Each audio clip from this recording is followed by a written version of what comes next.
Estamos en Romanos capítulo 7 y vamos a tener capítulo 7 del 1 al 6 en esta noche, pero que va a involucrar todo el capítulo con el estudio para poder comprender este capítulo 7. Nosotros vamos a leer hasta el 6, ustedes pueden leer todo el capítulo y en los apuntes van a entender cómo es que cubre todo este. Dice: ¿acaso ignoráis, hermanos, pues hablo con los que conocen la ley, que la ley se enseñorea del hombre entre tanto que éste vive?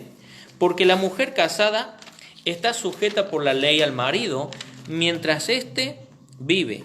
Pero si el marido muere, ella queda libre de la ley del marido. Así que, si en vida del marido se uniere a otro varón, será llamada adúltera. Pero si su marido muriere, es libre de esa ley, de tal manera que si se uniere a otro marido, no será adúltera. Así también vosotros, hermanos míos, habéis muerto a la ley mediante el cuerpo de Cristo, para que seáis de otro, del que resucitó de los muertos, a fin de que llevemos frutos para Dios. Porque, mientras estábamos en la carne, las pasiones pecaminosas que eran por la ley obraban en nuestros miembros, llevando fruto para muerte. Pero ahora estamos libres de la ley, por haber muerto para aquella en que estábamos sujetos, de modo que sirvamos bajo el régimen nuevo del Espíritu y no bajo el régimen viejo de la letra. Bueno, Pablo ha venido haciendo dos preguntas. En el capítulo 6 dijo primero: ¿perseveraremos en el pecado? En el versículo 15 dice: ¿pecaremos? ¿No? Por el hecho de estar bajo la gracia y no bajo la ley. ¿O vamos a perseverar en el pecado porque cuando abundó el pecado sobreabundó la gracia? En los dos casos Pablo dice: en ninguna manera. Y empieza a dar las explicaciones del por qué. Es que ya hemos muerto al pecado. Muerte significaba separación. Hemos visto que la muerte física es la separación del espíritu del cuerpo o del alma del cuerpo. Lo encontramos tanto en el Antiguo Testamento como en el libro de Santiago 2, 26. Vemos que la muerte espiritual es la separación de Dios, de nosotros de Dios, por el pecado. Eso es muerte espiritual. Y vemos que la muerte al pecado es cuando hemos muerto por la fe en Cristo Jesús, ¿sí? O sea que tenemos ahora relación con Dios, pero estamos separados del pecado. Por eso estamos muertos al pecado. Y dice: no podemos perseverar ni seguir en el pecado. Entonces sigue explicando Pablo a los hermanos sobre este asunto. Recuerde que en aquel tiempo, en Roma estaba en una decadencia moral. Hoy día podemos ver muchas cosas que podemos pensar como que lo que vemos hoy día no se veía antes. No, en Roma realmente el imperio romano cayó no porque ningún enemigo lo ganó. ¿Sabían eso? De todos los imperios, Roma no cae porque otro enemigo le gana, sino que se destruye Roma por la inmoralidad. El gobierno de Roma y la sociedad de Roma estaba tan corrompida que fue eso lo que destruyó ese imperio. Entonces va a poner este ejemplo. ¿Cómo es que pasamos de la ley, que estábamos bajo la ley, a la gracia, por lo cual ya no tenemos que seguir en el pecado o vivir en pecado? Entonces nos da el primer ejemplo. El primer ejemplo que tenemos está relacionado al matrimonio. Nos da este ejemplo Pablo para que podamos entender. Y aquí en el ejemplo del matrimonio del 1 al 3 hay que observar algunas cosas que nos da otras enseñanzas. No lo vamos a predicar, pero están aquí para aprovecharla también. Dice: ¿acaso ignoráis, hermanos, pues hablo con los que conocen la ley, que la ley se enseñorea del hombre entre tanto que éste vive? ¿De qué forma? Como en el matrimonio. Porque la mujer casada está sujeta por la ley al marido mientras ésta vive. Primeramente veamos esto. ¿Qué es un matrimonio? Un matrimonio es la unión de una mujer y un hombre. Usted ve que aquí dice mujer, marido. Entonces, esta es la definición de matrimonio en cuanto a lo que Dios nos dice. Así que no encontramos dos mujeres, no encontramos dos hombres, sino que encontramos a una mujer y un hombre, un varón. Entonces dice: porque la mujer casada está sujeta por la ley al marido mientras éste vive. Pero si el marido muere, ella queda libre de la ley del marido. Entonces, el matrimonio delante de Dios es hasta que la muerte los separe. Versículo 3 vemos qué pasa si alguno de los dos se une a otra persona mientras están casados. Así que, si en vida del marido se uniere a otro varón, está en el enfoque de la mujer. Ya vamos a explicar por qué. Será llamada adúltera. Esto no quiere decir que si el hombre hace el mismo acto, que el hombre no es adúltero. El hombre también, si el hombre se une a otra mujer y está casado, está cometiendo adulterio también él. Pero eso primeramente para que nosotros entendamos que, habiendo matrimonio, si tanto uno como el otro fuera infiel, está en el pecado de adulterio. Pero el enfoque de la mujer es para mostrarnos que así como la mujer tiene que estar sujeta a la autoridad que Dios ha puesto en el hogar, que es el marido, la cabeza del hogar, la cabeza del matrimonio, entonces de la misma forma nosotros, todos los seres humanos, estamos bajo autoridad siempre.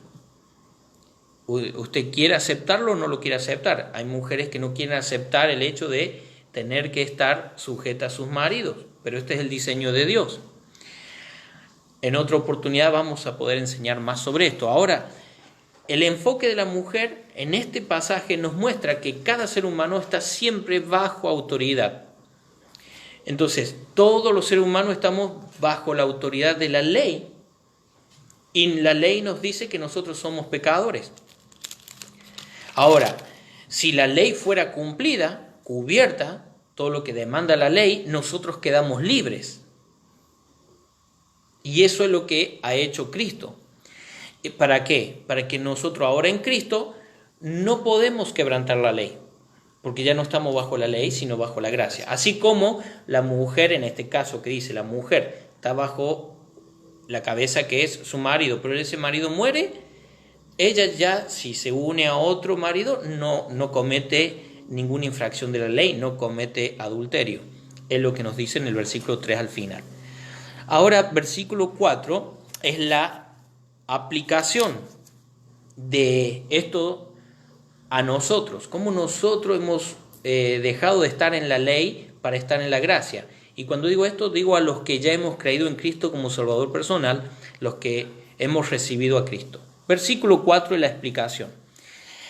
Así también vosotros, hermanos míos, habéis muertos a la ley mediante el cuerpo de Cristo, para que seáis de otro, del que resucitó de los muertos, a fin de que llevemos fruto para Dios. Así también vosotros, hermanos míos. Esto está dirigido, especialmente creyentes, ¿sí? No está hablando a hermanos como si fueran judíos o hebreos, sino que está hablando a gentiles. Y les puede decir hermano a aquellos que tienen a Cristo, que son salvos. Entonces, hermanos, hemos muerto, podemos aplicarlo, hemos muerto a esa ley mediante el cuerpo de Cristo. Vamos a explicarlo mejor todavía, esta aplicación. Primeramente, encontramos lo que la ley dice, allí en el libro de Éxodo, y si usted está tomando nota, puede poner versículo 4, aplicación, y vamos a ver lo que la ley dice. Y usted puede leer Romanos 7, del 7 al 12. 7, del 7 al 12, este mismo capítulo. Y ahí vamos a decir, Pablo dice en este desarrollo del 7 al 12, si la ley es mala o es buena. ¿Qué es la ley de Dios? ¿Mala o buena? Buena. Es buena. Dice de manera que la ley a la verdad es santa y el mandamiento santo, justo y bueno. Versículo 12. ¿Y dónde lo encontramos? Lo encontramos en Éxodo capítulo 20. Éxodo capítulo 20, versículo desde el 1 hasta el 17, encontramos los 10 mandamientos. Y es interesante que pensemos en esto. Si estos 10 mandamientos es la ley, el principio de la ley, estos son buenos, santos y justos, no es mala. Pero sí que nos hace ver que nosotros hemos quebrantado esta ley y somos pecadores. Así que en Éxodo 20, en el versículo 2, está el primer mandamiento. Yo soy Jehová tu Dios. Yo soy Jehová tu Dios. Y en el versículo 3 al 6 está el segundo mandamiento. No tendrás dioses ajenos delante de mí. Y dice, no hacerse imagen, no venerarlos. Entonces el primer mandamiento dice, yo soy Jehová tu Dios. Dios es Dios de todos, la creación. Sí. Cantábamos recién esa canción, Dios de toda la creación. Y Él, como tal, demanda en su santidad que le reconozcamos como Dios. Cada ser humano que no reconoce a Dios, al Creador, como su Dios, ya está quebrantando la ley de Dios. Entonces, el versículo 3 al 6 nos dice el segundo, no tendrás dioses ajenos delante de mí. Si una persona no reconoce al Creador como Dios, busca otra cosa para ponerlo como Dios en su vida. Entonces, bueno, ahí surgen un montón de dioses falsos. Y allí se quebranta también la ley de Dios. Pero la ley es buena, ¿no? Versículo 7, no tomarás el nombre de Dios en vano. ¿Vieron que estos primeros textos están relacionados a Dios? Los primeros mandamientos. Los primeros 4 mandamientos están relacionados a Dios. ¿Y cuántas veces el hombre pasó algo y dice, oh, Dios mío? Y eso está usándolo en vano. Algunos hasta insultan. Están quebrantando allí el mandamiento, que Él es santo. Él es justo y su mandamiento es santo, justo y bueno. Versículo 8 al 11, encontramos el cuarto mandamiento, que dice, acuérdate del día de reposo para santificarlo. Y al ver todos los versículos que hablan de esto, hablan de ese día apartarlo para Dios. Y el hombre, a través de la historia, ¿qué hizo? Esto especialmente cuando Dios llama y le dice esto al pueblo de Israel. ¿Qué hizo? Dejó de guardar ese día de reposo, que era para Dios. ¿Para qué? Para seguir ganando más ellos, ¿no? Y quebrantaron ese día. A tal punto, para hacer sus negocios, ellos tenían más reglas que habían puesto, aparte de las de Dios. Entonces decían, bueno, no te puedes mover, no me acuerdo bien la distancia, pero no te puedes mover de acá a 30 metros de tu tienda. Entonces ellos sacaron algo de la tienda, caminaron 30 metros, dejaron y caminaron 30 metros más y llevaron otro. Entonces siempre estaban cerca de 30 metros de algo, una posesión de ellos. ¿Y qué hacían con eso? Trampa. Quebrantaban la ley de Dios. Pero a Dios no lo podemos engañar. Esos primeros 4 mandamientos están relacionados a Dios. Todos los hombres quebrantamos esos mandamientos. No le pusimos en primer lugar en nuestra vida como Dios. Teníamos otros dioses. Tomamos el nombre de Dios en vano. Y nunca le dimos honra en un día para Dios. Siempre estábamos quebrantándolo eso.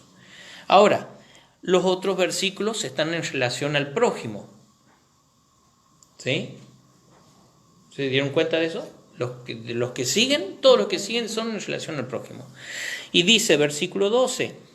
En el versículo 12 encontramos honra a tu padre y a tu madre. Allí tenemos el 5.º mandamiento. El 6.º mandamiento está en el versículo 13, que dice, no matarás. No matarás. Y me gusta que en el hebreo dice, no asesinarás. Que el asesinato está diferente a que cuando estás en el ejército y estás bajo órdenes, ¿no? Cambia el sentido, el uso. Entonces está diciendo, Dios tenía pena de muerte. Y la pena de muerte era obediencia a Dios, tenían que matar a alguien por haber quebrantado algo, y eso no era asesinato, era pena de muerte. ¿Se entiende la diferencia? Sí. Así que cuando dice no matarás, está hablando de asesinato, no cometer asesinato. Versículo 7, no cometerás adulterio, lo que ya habíamos leído en Romanos, ¿no? De cuando alguien está casado, de no ir con otro. Eso está en el versículo 14 y el mandamiento número 7. El versículo 15, ¿qué dice el mandamiento número 8? No hurtarás. ¿Y qué es hurtar? Es robar y es sacar algo que no es nuestro. En todo tipo de forma hay diferentes formas de robo. Por ejemplo, aquellas cosas que son truchas, ilegales serían, ¿no? Copias truchas de, qué sé, una película. Ese sería una forma de hurtar, porque no se le paga al que hizo el trabajo lo correcto. Alguien está robando y haciendo copias. Como colgar la luz, o como sacarle algo a alguien, ya sea a un compañero, un vecino, a otra persona. Eso dice Dios, no hurtarás. ¿Quién puede decir que nunca sacó algo que no era suyo? Entonces todos somos, de alguna forma, culpables también de hurtar. El 9º mandamiento, en el versículo 16, dice: no hablarás contra tu prójimo. Falso testimonio. ¿Quién puede decir que nunca habló mal de otro? Y ahí encontramos, ¿no es cierto?, que quebrantamos otra vez la ley de Dios, que está dividida en relación a Dios y en relación al prójimo. El número 10, mandamiento número 10, es el versículo 17 completo y dice la primera palabra: no codiciarás. En la tabla de la ley está escrito: no codiciarás nada que no sea tuyo. O sea, todo lo que es de ajeno. Y se nos desarrolla aquí en el versículo 17 de Éxodo 20: no codiciarás la casa o los bienes de tu prójimo, no codiciarás la mujer de tu prójimo, no codiciarás los siervos. Y hoy se puede aplicar a no codiciar las cosas que tiene otra persona. ¿Y qué pasa? Muchas veces vemos a alguien que tiene algo, y ¿qué pasa en nuestro corazón? Yo quiero eso. Y eso es codicia. Entonces vemos cómo se quebranta lo que la ley dice. Entonces vemos, la ley dice, ahí vemos la aplicación de la ley. Nosotros estábamos bajo la ley, y al quebrantar la ley era como si en el matrimonio la mujer casada hubiese estado con otro hombre, entonces era adúltera. Nosotros, al estar bajo la ley y quebrantar la ley, no cumplir la ley, nosotros somos culpables. Jesús dijo de que estos mandamientos se podían reducir a 2 mandamientos. Uno, que es el primero, y el segundo, que es semejante. El primero dice: amar a Dios sobre todas las cosas, con toda tu mente, con toda tu fuerza, con todo tu corazón, con toda tu alma. Y eso aplica a tenerlo como Dios, no tener otros dioses, no tomar su nombre en vano y acordarse de Él en ese día especial apartado para Dios. Si lo amamos, lo hacemos. Y el segundo mandamiento dice: ama a tu prójimo Como a ti mismo. Y si amas a tu prójimo, vas a honrar a tu papá y tu mamá, que son tu prójimo. No vas a matar porque es tu prójimo, no lo vas a asesinar. No vas a engañar a tu prójimo. No vas a quitarle las cosas de tu prójimo porque lo amas. No vas a hablar mal de tu prójimo porque lo amas. Y no vas a codiciar las cosas de tu prójimo. ¿Por qué? Porque lo amas. Y si lo amas, no vas a hacerle daño. Veamos ahora la demanda de la ley. Vemos lo que la ley dice.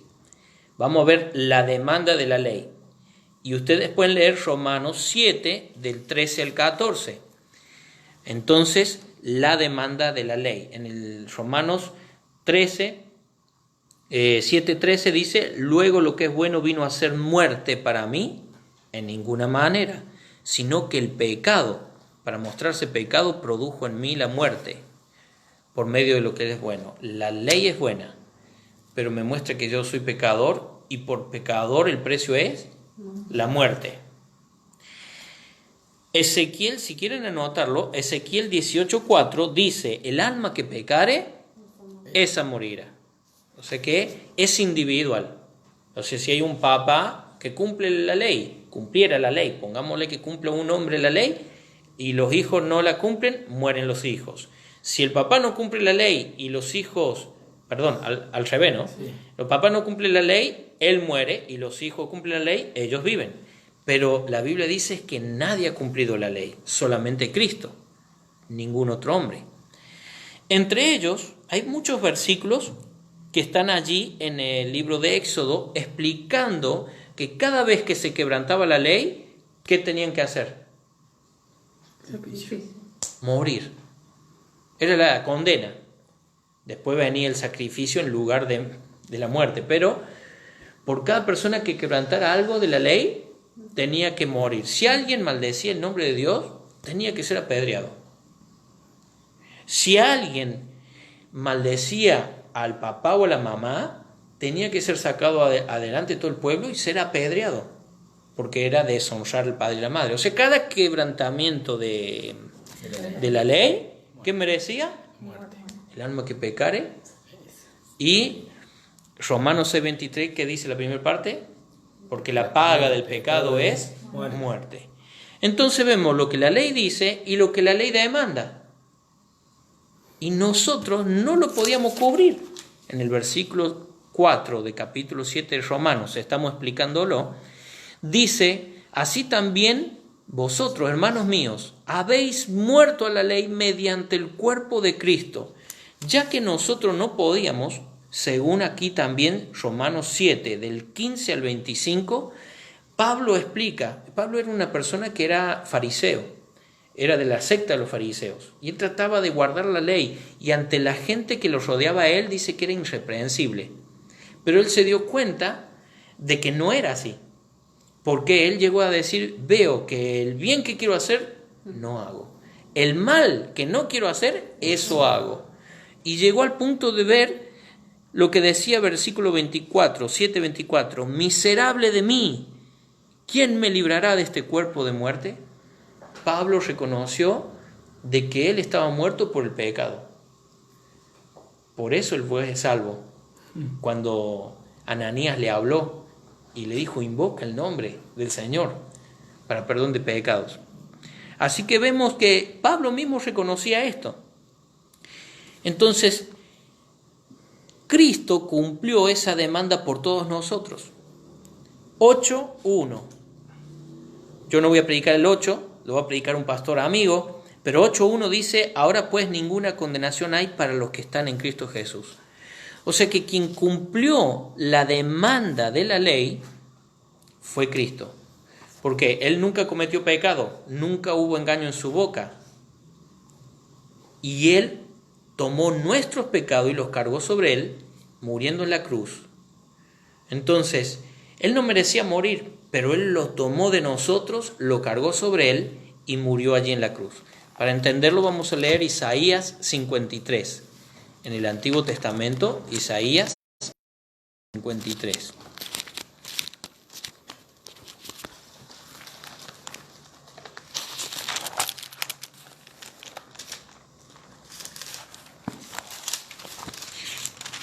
Muy bien. Isaías. Uy, se me perdió en mi Biblia. Ahí está, Isaías 53. Vamos a leer del versículo 4 y 6 al 6. 53, 4 al 6. Dice, ciertamente llevó Él, Cristo, ciertamente llevó Él nuestras enfermedades y sufrió nuestros dolores. Y nosotros le tuvimos por azotado, por herido de Dios y abatido. Mas Él, herido fue por nuestras rebeliones. ¿Vio? Esta es una profecía sobre Cristo, la muerte de Cristo en la cruz.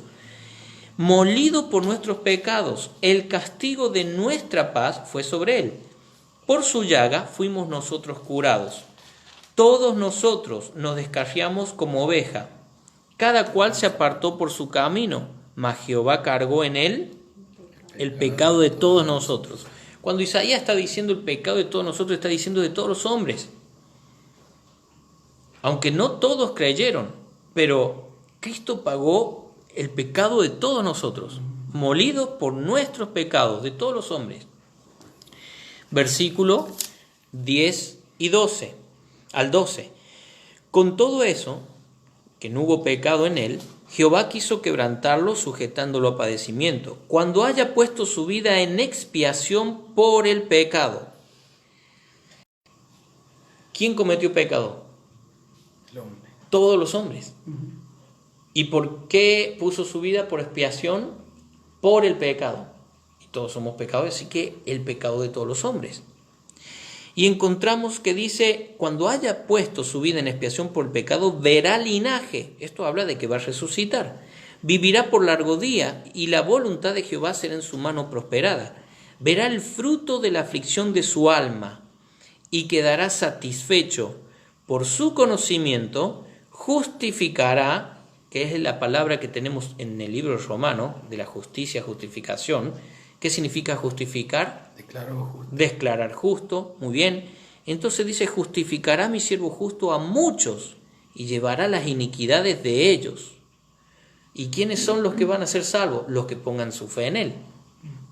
Por tanto, yo le daré parte con los grandes y con los fuertes repartirá despojo, porque por cuanto derramó su vida hasta la muerte y fue contado con los pecadores, habiendo él llevado el pecado de muchos y orado por los transgresores.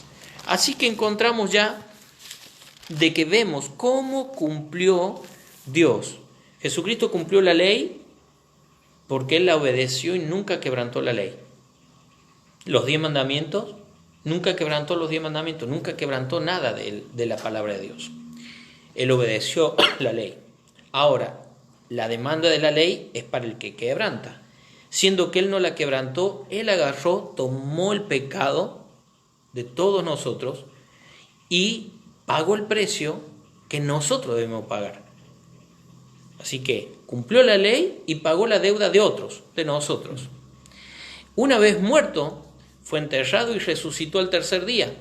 Y por su resurrección, ahora le pertenecemos. Él nos ha justificado. Entonces, allí en el capítulo 7 y versículo 4, ya podemos decir, no estamos en ese matrimonio con la ley, sino que ahora estamos con el que resucitó, con Cristo. Por medio de la fe, recuerde que somos justificados por medio de la fe. Eso ya lo hemos visto en otros capítulos. Así que terminamos de leer, dice, porque mientras estábamos en la carne, las pasiones pecaminosas que eran por la ley obraban en nuestros miembros, llevando fruto para muerte. Entonces Pablo dice, ve, ya no podés vivir quebrantando la ley y en el pecado, porque ahora perteneces a Cristo. Y es lo que antes hacía era fruto de muerte. Ahora ya no te aplica la ley, no te aplica la condena, porque has sido justificado. Entonces, ¿por qué vas a seguir viviendo allí? Es como si esa mujer que enviudó quisiera seguir estando con el cuerpo muerto. Es algo como no es lógico, ¿no es cierto? Entonces, pero ahora estamos libres de la ley por haber muerto para aquella en que estábamos sujetos, de modo que sirvamos bajo el régimen nuevo del Espíritu. Ahora, somos libres de la ley, estamos bajo la guía del Espíritu. Eso significa régimen, la regla, la guía del Espíritu Santo. Ya no nos guiamos por la ley, sino por el Espíritu Santo. El Espíritu Santo nunca va a quebrantar la ley de Dios. El Espíritu Santo nos va a guiar a todo lo bueno. Juan 16:13 dice que nos guiará a toda verdad. El Espíritu Santo nos va a apartar del pecado. En 1 Juan capítulo 3, versículos 6 y 9 nos dice de que el que tiene a Dios no peca y que no podemos practicar el pecado porque tenemos a Dios. La simiente de Dios permanece en él y no le deja pecar. Así que concluimos esta enseñanza con Romanos 6.1 y 6.15, las preguntas de Pablo. ¿Perseveraremos en el pecado? ¿Seguiremos pecando porque ya no estamos bajo la ley? Y Pablo contestó las dos, de ninguna manera. Así que, querido hermano, si estás en Cristo realmente, has muerto al pecado, de ninguna manera debes permanecer en ello. Así que, como dice Pablo, no reine pues el pecado en vuestros cuerpos mortales, de modo que le obedezcáis. Ahora obedezcamos a Cristo. Dejemos que su Espíritu nos guíe. Que Dios les bendiga y espero que sea de gran bendición a ustedes este estudio. Léanlo, espero que hayan tomado nota. Mañana estén atentos, tenemos al pastor Alcide Álvarez, si Dios lo permite, desde Uruguay, predicando el capítulo 8 de Romanos.